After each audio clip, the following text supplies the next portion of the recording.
Cotonou, capitale économique du Bénin, se trouve à nouveau menacée par la montée des eaux. Bienvenue, vous suivez le rendez-vous d'information.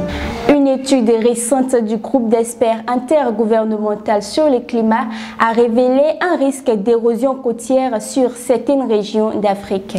Malgré les efforts annuels déployés par les autorités béninoises pour contrer l'érosion côtière, Cotonou, tout comme Dakar au Sénégal et Grand Bassam en Côte d'Ivoire, demeurent hautement vulnérables. Cette situation alarmante a suscité l'inquiétude de Zachary Sougou, océanographe de l'Institut de recherche halieutique océanographique du Bénin, qui a averti lors d'une interview accordée à Radio France Internationale que sans engagement constant, Cotonou pourrait disparaître d'ici 50 ans ou peut-être repoussé vers l'intérieur des terres.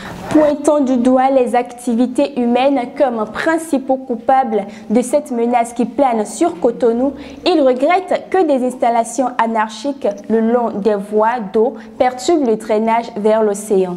Pour atténuer ces dangers, l'expert émet quelques recommandations adressées non seulement aux autorités, mais surtout aux citoyens qui perpétuent des actes malsains au quotidien. Il insiste sur la nécessité absolue de libérer les voies d'eau, impliquant ainsi tous les acteurs de la société dans ce processus. En outre, il préconise une sensibilisation continue des populations et la possibilité de recourir à des mesures légales pour sanctionner tout contrevenant.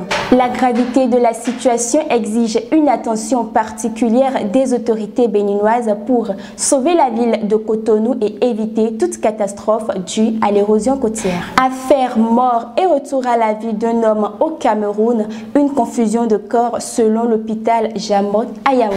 Une confusion de corps aurait été à l'origine de cette situation singulière. Lors d'une opération de collecte de patients mentaux à Yaoundé, Lucas Ndomo Essomba auraient été capturés avec un autre patient. Ce dernier décédera plus tard à l'hôpital Jamot.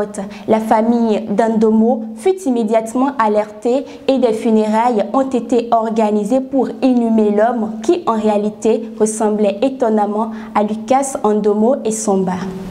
Fin de ce rendez-vous d'information. Merci de l'avoir suivi. N'oubliez pas de liker et de vous abonner pour plus d'actualités.